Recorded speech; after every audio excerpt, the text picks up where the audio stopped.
ప్రపంచ దేశాలను యుద్ధ మేఘాలు కమ్మేస్తున్నాయి. జరుగుతున్న పరిణామాలు చూస్తుంటే మూడో ప్రపంచ యుద్ధం తప్పదా, అతి త్వరలోనే ఉందా అనే ప్రశ్న ఖచ్చితంగా వస్తుంది.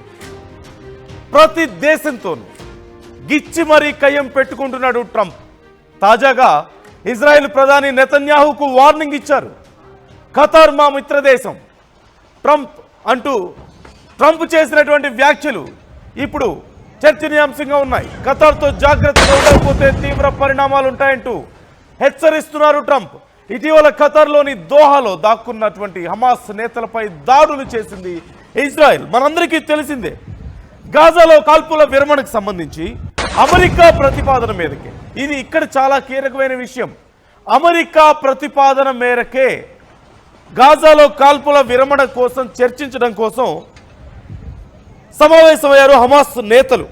ఎక్కడ? దోహాలో సమావేశమయ్యారు. ఈ నేపథ్యంలో సమ్మిట్ ఆఫ్ ఫైర్ అనే పేరు పెట్టుకొని ఇజ్రాయెల్ వెళ్ళి వాళ్ళ మీద దాడులు చేసింది.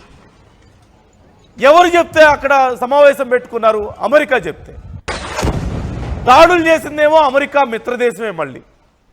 మళ్ళీ ట్రంప్ వచ్చేసి ఇక్కడ ఇజ్రాయెల్కు వార్నింగ్ ఇస్తున్నారు. ఖతార్ మా మిత్రదేశం, వాళ్ళ జోలు వెళ్తే నేను ఊరుకోను. Qatar emir Sheikh Tamim bin Hamad al Thani చాలా గొప్ప వ్యక్తి అంటూ కూడా ఆయన పొగుడుతున్నటువంటి తీరు మనకు కనిపిస్తోంది. సో సింపుల్గా రెండు విషయాలు ఇక్కడ చెప్పుకోవాలి, మూడు విషయాలు చెప్పుకోవాలి ఇక్కడ ఖచ్చితంగా. ఒకటి, ఒక సామెత ఉంటుంది తెలుగులో, ఆవు చేలో మేస్తే దూడ గట్టును మేస్తుందా అనే సామెత. ఎందుకు ఈ సామెత చెప్పుకోవాల్సి వస్తుంది అంటే, ట్రంప్ ఎలాగైతే చేశాడో ట్రంప్ను ఫాలో అవుతున్నటువంటి మిత్రదేశాలు, ట్రంప్ దగ్గర సపోర్ట్ తీసుకుంటున్నటువంటి మిత్రదేశాలు కూడా అలాగే చేస్తున్నాయి. ఎవరైనా శాంతి కాముకులు ఇతర దేశాలను బెదిరిస్తారా? రష్యాకి ఉక్రెయిన్కి నేను శాంతి ఒప్పందం కుదురుస్తానని చెప్పినటువంటి ట్రంప్ రష్యాని లేపేస్తా 50 రోజుల్లో అని చెప్పి మాట్లాడాడు.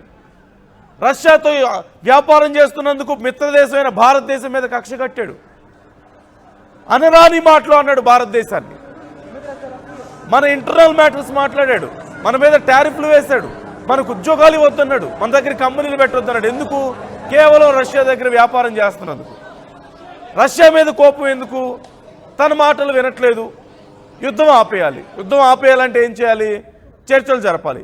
చివరికి చేసింది ఏంటి? చర్చలు జరపడమే కదా. మరి ముందు ఎందుకు బెదిరించాలి రష్యాని?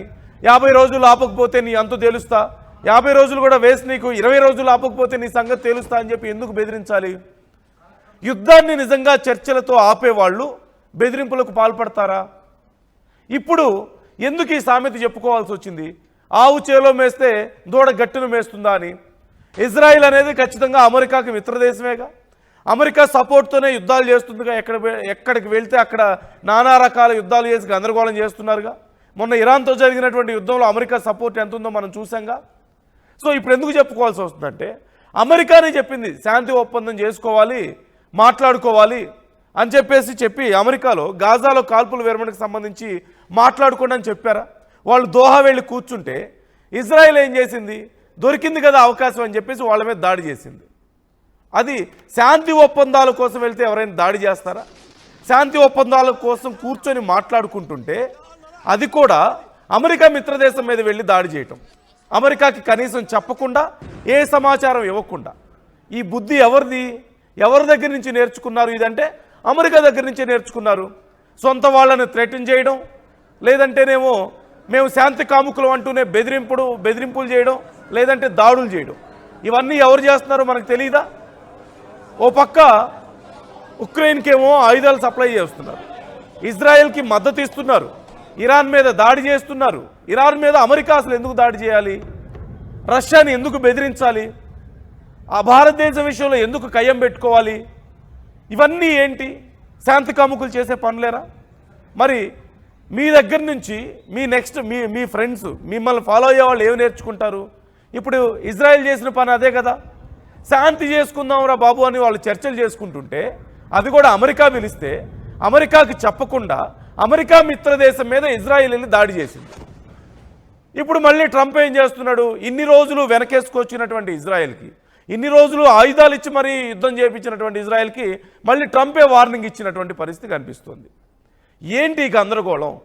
ఇంకో పక్క భయం. ఇక్కడ మరొక ముఖ్యమైన భయం ఏంటంటే, ఎప్పుడైతే ఖతార్ మీద దాడులు చేశారో, గతంలో ఇరాన్ మీద దాడులు చేసినప్పుడే పెద్ద చర్చ జరిగింది. ముస్లిం కంట్రీస్ అన్ని ఏకమవుతున్నట్లుగా కొన్ని సంకేతాలు కనిపించాయి.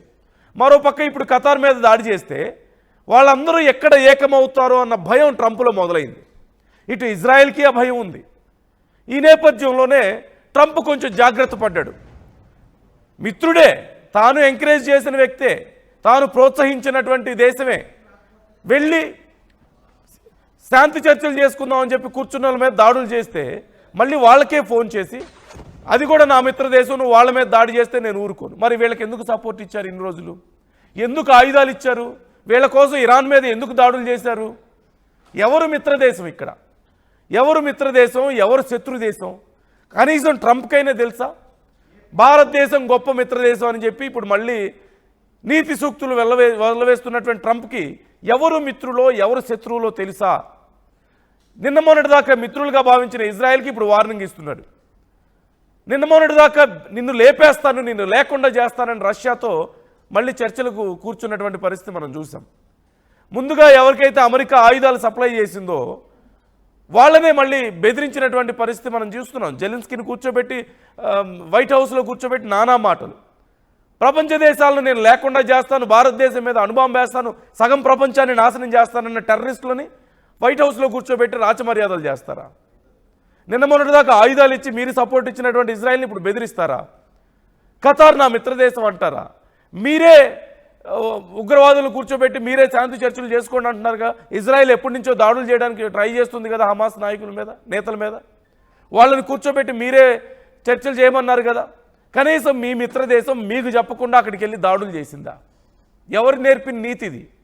ఎవరు ఫాలో అయిన రూట్ ఇది? మీరు చేసింది కాదా? మొత్తం మీద ఇక్కడ ఒక్క విషయం క్లియర్గా చెప్పాలి. నేను చెప్పిన సామెతకి ఇది కరెక్ట్గా సరిపోతుంది. రెండోది, ఎక్కడ ముస్లిం కంట్రీస్ అన్నీ ఏకమైపోతాయో. ఓ పక్క ఇరాన్ మీద దాడి జరిగినప్పుడు కూడా ఇలాంటి పెద్ద చర్చ జరిగింది. ఇప్పుడు వెళ్ళి ఖతార్ మీద దాడి చేశారు. మరి ఊరుకుంటాయా కంట్రీస్? అరబ్ కంట్రీస్ కూడా దీని గురించి ఆలోచిస్తాయి కదా. ఈ నేపథ్యంలో ఎక్కడ వీళ్ళందరూ ఏకమైపోతారో, ఇప్పటికే ఆల్రెడీ సగం ప్రపంచం ఏకం చేసేసింది. భారత్తో పెట్టుకుంటే అనవసరంగా చైనాను, రష్యాను, ఇతర బ్రిక్స్ దేశాలన్నీ ఒకటైపోయాయి. డాలర్ ఎక్కడ పడిపోతుందో అని భయపడుతున్నటువంటి ట్రంప్కి ఇజ్రాయెల్ దాడులు చేసేసరికి ముచ్చమటలు పట్టిపోయి ఇప్పుడు నువ్వు ఎంత ధైర్యం ఉంటే దాడి చేస్తావు ఖతార్ మీద, నీ సంగతి తేలుస్తానని చెప్పేసి తన సొంత మిత్రదేశం అయినటువంటి ఇజ్రాయెల్ మీద, తాను పెంచి పోషించినటువంటి ఇజ్రాయెల్ మీద ఇప్పుడు ఆయనే సీరియస్ అవుతున్నటువంటి పరిస్థితి మనకు కనిపిస్తుంది. ఇక్కడ మూడో అతి ముఖ్యమైన విషయం నేను ఇంతకుముందు కూడా మెన్షన్ చేశాను. ఎవరు మిత్రులో ఎవరు శత్రువులో అమెరికా తేల్చుకోలేకపోతుంది. ఈరోజు మిత్రులైన వాళ్ళు రేపు శత్రువులు అవుతున్నారు. ఈరోజు శత్రువులైన వాళ్ళు రేపు మిత్రులు అవుతున్నారు. ప్రపంచంలోనే అతిపెద్ద ఉగ్రవాద దేశాలను పక్కన పెట్టుకొని, అతిపెద్ద శాంతి కాముకులైన భారతదేశం లాంటి దేశాలను దూరం చేసుకొని, ఇజ్రాయెల్ లాంటి దేశాలకు మద్దతు ఇచ్చి, ఉక్రెయిన్ లాంటి దేశాలకు ఆయుధాలు ఇచ్చి, రష్యా లాంటి పెద్ద పెద్ద దేశాలు, రష్యా, చైనా లాంటి దేశాలను బెదిరించి సగం ప్రపంచ దేశాలు తమకు వ్యతిరేకంగా మారేలా చేసుకొని, ఇప్పుడు ఇస్లాం కంట్రీస్ సైతం తమకు వ్యతిరేకంగా మారేలా ఉన్న పరిస్థితుల్లో అర్థమవుతుందా ట్రంప్కి ఏం చేస్తున్నాడో? ఎవరితో కయ్యం పెట్టుకోవడం లేదు. ఎవరితో ఫ్రెండ్షిప్ చేస్తున్నాడు? పోనీ ఎవరితో చేస్తున్నాడు ఫ్రెండ్షిప్? ఇజ్రాయెల్తో చేశాడు. రోజుకొక పేరు పెట్టుకొని, సినిమా టైటిల్స్ పెట్టుకుని, లిటరల్లీ ఆపరేషన్ రైజింగ్ లయన్ అని చెప్పేసి పెట్టుకొని ఇరాన్ మీద అంత పెద్ద దాడులు చేసి వాళ్ళని నాశనం చేయడానికి ప్రయత్నించారు. సరే, అంత చేసిన తర్వాత ఏం సాధించారు? ఇజ్రాయెల్ ఏం సాధించగలిగింది? ఇరాన్ దగ్గర నుంచి అమెరికా ఏం సాధించగలిగింది? దాడుల్లో వాళ్ళు కూడా పాల్గొని ఏమీ సాధించలేకపోయారు. ఇప్పుడు మళ్ళీ అమెరికా చెప్తే శాంతి చర్చలో కూర్చుంటే దోహాలో మళ్ళీ వాళ్ళ మీద ఇజ్రాయెల్ వెళ్ళి దాడి చేస్తే అది కూడా ఏంటి, మళ్ళీ సమ్మిట్ ఆఫ్ ఫైర్ అంట. మొన్నేమో రైజింగ్ లైన్, ఇప్పుడేమో summit of fire. Cinema title కంటే మంచి మంచి టైటిల్లు పెట్టుకొని దాడులు చేయడం, యుద్ధాలు చేయడం. ఏం జరుగుతుందనేది మనకు అర్థమవుతుందా? దీనంతటికి సెంటర్ ఎవరు? దీనంతటికి సెంటర్ ఎవరు? రష్యా ఉక్రెయిన్ మధ్య యుద్ధం జరుగుతుంటే ఉక్రెయిన్ నాటోలో చేరడం కోసం, నాటోలో చేర్పించుకోవడం కోసం, తద్వారా రష్యాను దెబ్బ కొట్టడం కోసం అక్కడ రెచ్చగొట్టి, ఉక్రెయిన్ను రెచ్చగొట్టి వాళ్ళకి ఆయుధాలు ఇచ్చి, ముందేమో ఆయుధాలు ఇస్తా అన్నారు, ఆ తర్వాత మళ్ళీ ఆయుధాలు ఇవ్వనన్నాడు. మళ్ళీ ఆ తర్వాత ఆయుధాలు ఇస్తానన్నాడు, యుద్ధం చేయించాడు, రష్యాని బెదిరించాడు. మళ్ళీ వెళ్ళి శాంతితోనే ఏదైనా జరుగుతుంది, శాంతి చర్చలు జరపాలి, నేను ప్రపంచ శాంతి దూతను, నేను యుద్ధాలు ఆపుతున్నానని చెప్పేసి, నాకు నోబెల్ శాంతి బహుమతి కావాలని చెప్పేసి ఇంకా ఎక్కువ గొడవలు పెట్టి, అసలు ఇజ్రాయెల్కి ఇరాన్కి మధ్యలో యుద్ధం జరుగుతుంటే అమెరికా ఎందుకు ఇన్వాల్వ్ అయింది? ఎందుకు వెళ్ళి ఇరాన్ మీద దాడి చేయాల్సిన అవసరం ఏమొచ్చింది? నిజంగా శాంతి కాముకులు చేసే పనేనాది? రష్యాను అలా ఎవరైనా బెదిరిస్తారా? శాంతి కాముకులు చేసే పనేది? భారతదేశం లాంటి మిత్ర దేశాలను దూరం చేసుకుంటారా? శాంతి కాముకులు చేసే పనేనాది? బిజినెస్ తెలిసిన వాళ్ళు చేసే పనేనాది? పాకిస్తాన్ లాంటి ఉగ్రదేశాలను ఎవరైనా పక్కన పెట్టుకుంటారా? ఉగ్రవాద నాయకుడిని తీసుకొచ్చి వైట్ హౌస్లో పెట్టుకుని రాజమర్యాదలు చేస్తారా? శాంతి కాముకులు చేసే పనే అని. సరే, అలాంటి వాళ్ళని తీసుకెళ్ళి అక్కడ కూర్చోబెట్టుకుంటే వాళ్ళు చేస్తున్న మా వ్యాఖ్యలు ఏంటి? అమెరికాలో కూర్చొని, అమెరికా గడ్డ మీద కూర్చొని భారతదేశం సింధు జలాల మీద ప్రాజెక్టులు కడితే మా దగ్గర క్షిపణులతో కూల్చేస్తాం, భారతదేశం మీద అణుబాంబులు వేస్తాం, సగం ప్రపంచాన్ని నాశనం చేస్తామంటే అమెరికా ఒక్క మాట మాట్లాడడం చేత కాలేదా పాకిస్తాన్కి? ఇది సరిపోనట్లు మళ్ళీ పాకిస్తాన్లో ఆయిల్ స్టోర్లు పెడతాం, వాళ్ళే భారతదేశానికి అమ్ముతారని చెప్పి మాట్లాడతారా? ఇంతకంటే దారుణం ఏమైనా ఉందా? సో సింపుల్గా ఒక్కటే, ఇక్కడ ఓవరాల్గా కెలికి కంపు చేసి ప్రశాంతంగా ఉన్న వాటిని కెలికి కంపు చేస్తున్నాడు. ఆల్రెడీ కొట్టుకుంటున్న వాళ్ళ మధ్యలో ఇంకా తగాదాలు పెట్టి వాళ్ళు యుద్ధానికి వెళ్ళేలా చేసి మళ్ళీ నేను ఆ యుద్ధాన్ని ఆపుతున్నానని చెప్పేసి అందరి ముందు చెప్పుకొని శాంతి బహుమతి కావాలని చెప్పుకొని వాళ్ళకి బాంబులు ఇచ్చి ఉగ్రవాదుల్ని దగ్గర పెట్టుకొని ఓవరాల్గా Trump is the centre pillar అవుతున్నారు. ఈ వైలెన్స్కి అంతటికి ఒక రకమైనటువంటి పోలరైజేషన్. ఇస్లాం కంట్రీస్ అన్నీ ఒకటవుతున్నాయి, బ్రిక్స్ దేశాలన్నీ ఒకటవుతున్నాయి, ఏషియన్ కంట్రీస్ అన్నీ ఓవైపు. ఇలా అమెరికాతో ఆపోజిట్గా పోలరైజ్ అవ్వడానికి మేజర్ రీజన్ ఎవరు అంటే ఇక్కడ ట్రంపే అవుతున్నారు. యుద్ధాలు కొనసాగడానికి ఎవరు కారణం అంటే ట్రంపే. రష్యాకి ఆపోజిట్గా ఎందుకు మాట్లాడాలి? ఉక్రెయిన్కి ఎందుకు ఆయుధాలు ఇచ్చి అక్కడ యుద్ధం చేయించాలి? అదొకటి. మరోవైపు ఇజ్రాయెల్కి ఇరాన్కి యుద్ధం జరుగుతుంటే ఎందుకు వెళ్ళి ఏలు పెట్టాలి? అక్కడ అదే చేశాడు. సో ఓవరాల్గా యుద్ధాలు ఆపుతానని చెప్పి యుద్ధాలు తానే చేయించి ఆయుధాలు ఇచ్చి చివరికి తాను మిత్రదేశం అనుకున్న వాళ్ళు తన మాటే వినకుండా తన మిత్రదేశాల మీద దాడులు చేస్తే ఇప్పుడు మళ్ళీ వాళ్ళని బెదిరించి మిత్రులు అనుకున్న వాళ్ళని శత్రువులు చేసుకొని ఉగ్రవాదుల్ని తీసుకొచ్చి వైట్ హౌస్లో కూర్చోబెట్టి ఎందుకు ఇంత గందరగోళం? దేనికోసం? నోబెల్ శాంతి బహుమతి గురించా? లేకపోతే ప్రపంచాలన్నీ నేను చెప్పినట్టు ప్రపంచ దేశాలన్నీ నేను చెప్పినట్టే చేయాలి, ప్రపంచ నాయకులందరూ నేను చెప్పినట్లు చేస్తున్నారని ఒక రకమైనటువంటి ఎగ్జిస్టెన్స్ క్రైసిస్? ఇది ఐడెంటిటీ క్రైసిసా? దేనికోసం ఈ తపనంతా? చివరికి సాధించింది ఏంటి? వైలెన్స్, వార్, ఒక రకంగా థర్డ్ వరల్డ్ వార్కి దారి తీస్తున్నాయి. పోలరైజ్ అవుతున్నాయి రెండు గ్రూపులుగా అక్కడ ప్రపంచ దేశాలు. క్లియర్గా చూడొచ్చు. ఓ పక్క ఇటు బ్రిక్స్ దేశాలన్నీ ఒకటయ్యాయి, ప్రపంచంలో ఉన్న అగ్రదేశాలు రష్యా, చైనా, ఇతర ఏషియన్ కంట్రీస్, ఆఫ్రికన్ కంట్రీస్ అన్నీ ఇటు సైడ్ వచ్చేస్తున్నాయి. మరోవైపు ఇస్లాం కంట్రీస్ అన్నీ ఒక సైడ్ వెళ్ళిపోతున్నాయి. ఇజ్రాయెల్ ఎవరినైతే నెత్తిని పెట్టుకున్నాడో వాళ్ళు తన మాట వినని పరిస్థితి కనిపిస్తుంది. నేను యుద్ధాలు ఆపుతానని యుద్ధాలు చేస్తున్నాడు. మొత్తం మీద తనకున్నటువంటి ఐడెంటిటీ క్రైసిస్ తోటో లేకపోతే నేనే ప్రపంచంలో గొప్ప నాయకుడిగా పేరు తెచ్చుకోవాలన్నటువంటి ఒక విపరీత వాంఛలు, లేకపోతే నోబెల్ శాంతి బహుమతి కావాలన్నటువంటి పిచ్చి కోరికలతో చివరికి he's causing lot of destruction. తన వల్ల ఇదంతా జరుగుతుంది, తన చుట్టూనే ఇవన్నీ జరుగుతున్నాయి అనేది రియలైజ్ అవ్వలేకపోతున్నాడా? అయినప్పటికీ ఒక హెల్ప్లెస్ స్టేజ్లోకి వెళ్ళిపోయాడా? లెట్స్ సీ ప్రజెంట్ అసలు కండిషన్ ఎలా ఉంది, ఆ దాడులు ఎలా జరుగుతున్నాయి ఒకసారి మనం చూద్దాం.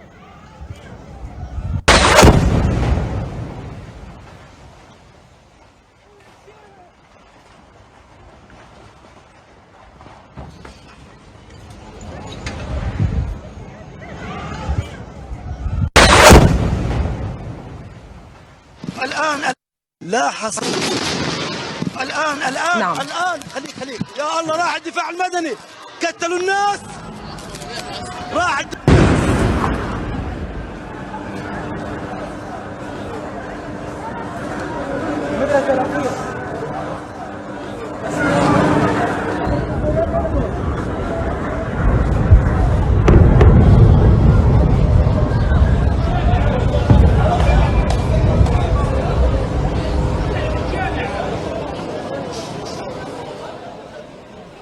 సో పరిస్థితి అది. ఖతార్లో అదే పరిస్థితి ఉంది, ఇజ్రాయెల్లో అదే పరిస్థితి ఉంది. అటు హమాస్ నాయకుల మీద వరుస దాడులు, ఇరాన్ మీద దాడులు. ఏం జరుగుతుంది ఇక్కడ?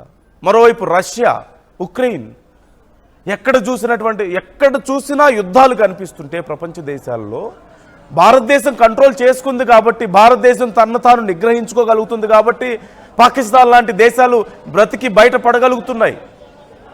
మొన్న ఇంకొక 2 అడుగులు ముందుకేస్తుంటే అక్కడ ఉన్నటువంటి న్యూక్లియర్ స్టోర్స్ మీద ఒక్క బాంబు పడుంటే పాకిస్తాన్ పరిస్థితి ఏమైందో మనం ఊహించుకోవచ్చు. అప్పటికే కాళ్ళ వేళ పడితే సైలెంట్గా ఉన్నాం మనం.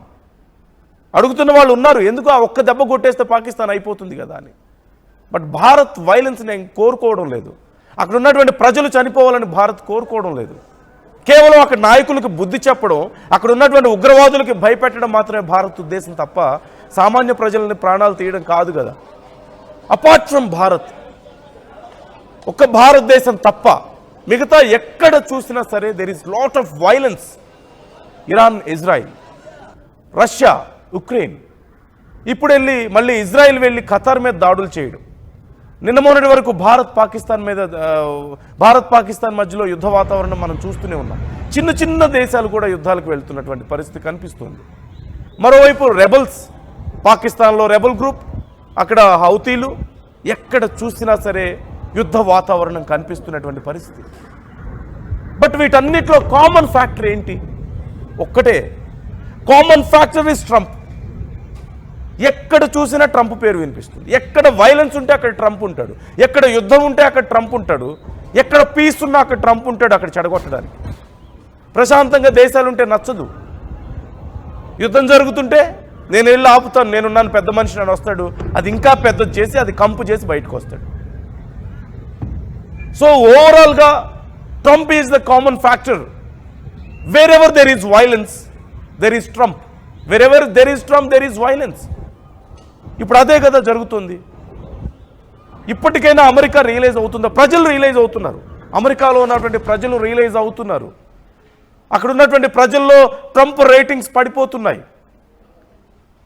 ఇప్పుడు మరొకటి మనం అమెరికాలో చూడొచ్చు, Trump is supporting gun culture there. కానీ గన్ కల్చర్కి బలైంది ఎవరు? ట్రంప్ మద్దతుదారుడు కాదా? పట్ట పగలు ప్రజల్లో మాట్లాడుతుంటే తన మద్దతుదారుడు, తనకున్నటువంటి అతి బలమైనటువంటి మద్దతుదారుడు తుపాకీ తూటాకి బలయ్యాడు. వైలెన్స్ని ఎంకరేజ్ చేసేవాడు, వైలెన్స్ గన్ పట్టుకున్నవాడు గన్కే బలవుతాడు అన్నట్లుగా ఇప్పుడు అటు తిరిగి ఇటు తిరిగి చివరికి అమెరికా చుట్టూకి రావడం లేదా? అమెరికా మీదకే రాదా? ఎవరిని బ్లేమ్ చేస్తున్నారు ఇక్కడ? రష్యా ఉక్రెయిన్ మధ్యలో నేను శాంతి చేకూర్చుతాను అని వెళ్ళాడు. సరే, బెదిరించాడు, ముందు వ్యాపారాన్ని ఆపేస్తానన్నాడు, రష్యా మీద అదన్నాడు ఇదన్నాడు, చివరికి లేదు చర్చల ద్వారా సఫలమవుతాయని చెప్పేసి అన్నాడు. ఆ మాట ముందు తెలీదా? తెలుసు. సరే, ఇప్పుడు చర్చలు ఏమైపోయాయి? వింటున్నారా ఎవరైనా? అసలు కనీసం ట్రంప్ మాట వింటున్న వాళ్ళు ఎవరు ఇక్కడ? వైలెన్స్కి కారణం అవుతున్నాడు, ఓకే, తాను ఎవరినో సపోర్ట్ చేద్దాం అనుకుంటున్నాడు. What ever the reason it is, business reasons ఉండొచ్చు, ఇంటర్నల్ లాబియింగ్ ఉండొచ్చు, what ever the reason it is. కానీ తాను సపోర్ట్ చేస్తున్న వాళ్ళు తన మాట వింటున్నారా? ఇరాన్ ఇజ్రాయెల్ యుద్ధం జరిగినప్పుడు నేను ఆపుతున్నానని చెప్పేసి వెళ్ళి మాట్లాడాడు కదా, మళ్ళీ ఒకళ్ళ మీద ఒకళ్ళు బాంబులు వేసుకోలేదా? ఇండియా పాకిస్తాన్ యుద్ధం జరిగినప్పుడు సరే నేనే ఆపాను, నేనే శాంతి దోతనని చెప్పుకున్నాడుగా. అరే, యుద్ధం ఆగిపోయి గంట కూడా కాకముందే మళ్ళీ బోర్డర్లో భారత సైనికుల మీద పాకిస్తాన్ ఉగ్ర సైనికులు కాల్పులు జరపలేదా? ఎవరు విన్నారు ట్రంప్ మాట? ఇప్పుడు రష్యా యుక్రెయిన్ విషయం తీసుకుంటే ఇట్స్ ద బిగ్గెస్ట్ డిజాస్టర్. ఖచ్చితంగా ఏమైపోయాయి చర్చలు? నేను ఆ యుద్ధం ఆపేస్తే నాకు నోబెల్ శాంతి బహుమతి వస్తుందని మాట్లాడినటువంటి వ్యక్తి కదా, ఆ ఒక్క బ్రేక్ త్రూ లాగా చూశాడు కదా ఆ యుద్ధాన్ని. What happened after all? ఏం జరిగింది? ప్రపంచ దేశాల ముందు ఎవరు ఇక్కడ నవ్వుల పాలయ్యారు? నేను ఆపేశానని చెప్పాడు, ఆగిందా? ఇప్పుడు ఎలాంటి పరిస్థితిలో ఉందో తెలుసుగా. రోజు మళ్ళీ ఒకప్పుడులాగానే యుద్ధం చేసుకుంటున్నాయి రష్యా ఉక్రెయిన్. సో ఇంకా ఏం చేయగలిగాడు? ఎక్కడ యుద్ధాలు ఆపాడు? ఎక్కడ శాంతి నెలకొల్పాడు? అది పోగా తాను వేలబెట్టినటువంటి యుద్ధాలు ఎన్ని లేవు? సింపుల్గా మళ్ళీ భారత్ పాకిస్తాన్ గురించి మాట్లాడుకుంటే సగం పాకిస్తాన్కి డబ్బులు ఇస్తుంది ఎవరు? ఉగ్రవాదులకి ట్రంప్. ఆయుధాలు ఇస్తుంది ఎవరు? ట్రంప్. వాళ్ళు రేపు ఎవరి మీద వేస్తారు? ఆయుధాలు ఇస్తే, డబ్బులు ఇస్తే అవన్నీ ఎవరి మీద వాడతారు? భారతదేశం మీద. భారతదేశం మిత్రదేశం అన్నాడు కదా, మరి మిత్రదేశానికి నష్టం చేసే దేశాలను ఎలా ఎంకరేజ్ చేస్తాడు? సో సింపుల్, అక్కడ లాజిక్ అర్థమవుతుంది. ఇవి సరిపోనట్లు మళ్ళీ ఆయిల్ స్టోర్స్ తీసుకెళ్లి పాకిస్తాన్లో పెడతానంటున్నాడు. ఎందుకు? వాళ్ళది ఇంకా బలంగా చేయడానికే, ఇంకా ఉగ్రవాదులకి బలం పెంచడానికి. ఇక్కడ ఒకటి క్లియర్గా మనం చూస్తున్నాం. సరే, మిత్రదేశం భారతదేశం అన్నాడు, మన మీద ఎంత విషం కక్కాడు, టారిఫ్లు వేశాడు, మన ఇంటర్నల్ ఇష్యూస్ గురించి మాట్లాడాడు, ఫైటర్ జెట్స్ కూలిపోయినాయి అంటాడు, లేదంటే భారతదేశం డెడ్ ఎకానమీ అంటాడు. మిత్రదేశం గురించి మాట్లాడే మాటలా ఇవి? మిత్రదేశంలో ఎక్కడ బిజినెస్ పెట్టొద్దు అంటాడు, ఉద్యోగాలు ఇవ్వద్దు అంటాడు. ఏంటిదంతా? మన భారతీయులకి అక్కడ వీసాలు కట్ చేస్తున్నాడు. ఒక మిత్రదేశంతో వ్యవహరించే పద్ధతేనా ఇది? సరే, ఇక్కడ రెండు దేశాలకు క్లియర్గా చూసాం కదా. రష్యా గురించి, ఉక్రెయిన్ గురించి మనం చూసాం కదా. ఉక్రెయిన్తో ఎప్పుడు ఎలా ఉంటాడో తెలియదు. ఉక్రెయిన్ జెలెన్స్కీ వస్తే వైట్ హౌస్లో కూర్చోబెట్టి దారుణంగా మాట్లాడి అవమానించి పంపించాడే. ఒక దేశ అధ్యక్షుడు చేయాల్సిన పనేనా అది? మరొక దేశ అధ్యక్షుడిని పట్టుకొని అది అయిపోయింది. వాళ్లకు ఆయుధాలు ఇవ్వనన్నాడు, గతంలో ఇచ్చేవాళ్ళు, వచ్చిన తర్వాత నేను ఇవ్వను, మాకు ఆయుధాలు తగ్గిపోతున్నాను, మళ్ళీ ఎందుకు ఇచ్చాడు? అది అయిపోయింది. రష్యా విషయానికి వస్తే రష్యా ఎదుగుతోంది, తట్టుకోలేకపోతున్నాడు. వాళ్ళ బిజినెస్ దెబ్బతీయాలని చూశాడు, కుదరలేదు. వాళ్ళ మీద ఇటు రెచ్చగొట్టేశాడు, ఉక్రెయిన్ రెచ్చగొట్టేశాడు, ఉక్రెయిన్కి బాంబులు ఇచ్చాడు, వాళ్ళ మీద బాంబులు వేయించాడు. వాళ్ళు ఊరుకుంటారా? మళ్ళీ వాళ్ళని బెదిరించాడు, నీ సంగతి తెలుస్తాను, అది కుదరలేదు. మళ్ళీ చివరికి కాళ్ళబేరానికి వచ్చాడు, సంధి చేసుకుందాం రండి మాట్లాడుకుందాం అని చెప్పేసి. మళ్ళీ ఇరాన్ యుద్ధం జరుగుతుంటే అక్కడ వేలు పెట్టాడు. అక్కడికి వెళ్ళి ఇజ్రాయెల్ని ఫుల్గా సపోర్ట్ చేశాడు. ఇరాన్ అయినా తగ్గలేదు, చిన్న దేశం, అంత బలమైన దేశం కూడా కాదు కదా, తగ్గలేదు ఎక్కడ. చివరికి నా అంత చోటు చెప్తే నువ్వు తగ్గవా అని చెప్పేసి డైరెక్ట్గా ఇరాన్ మీద యుద్ధానికి దిగినటువంటి పరిస్థితి. B-2 బాంబర్స్ని పంపించి అక్కడ బాంబుల వర్షం కురిపించాడు. గ్రౌండ్లో ఉన్నటువంటి వాళ్ళ మొత్తం స్టోర్స్ అన్ని దెబ్బతీస్తే చివరికి ఇరాన్ లాంటి చిన్న చిన్న దేశాలు కూడా అమెరికా మీద తిరిగి దాడులు చేసే స్థాయికి వెళ్తున్నాయి. సో క్లియర్ పోలరైజేషన్ మనకు కనిపిస్తోంది అమెరికాకి వ్యతిరేకంగా. సో ప్రతి దేశంతోనూ కెలికి కంపు చేసడం తప్ప ఇంకేం చేశాడు? లాభం ఏంటి? ఏమీ లేదు. So clear polarisation. సరే, ఇవన్నీ పక్కన పెడితే ప్రపంచ దేశాల్లో యుద్ధం కనిపిస్తుంది. పోలరైజేషన్. ప్రపంచ దేశాలు యుద్ధానికి దారి తీస్తున్నాయని చెప్పడానికి రెండు కారణాలు. ఒకటి,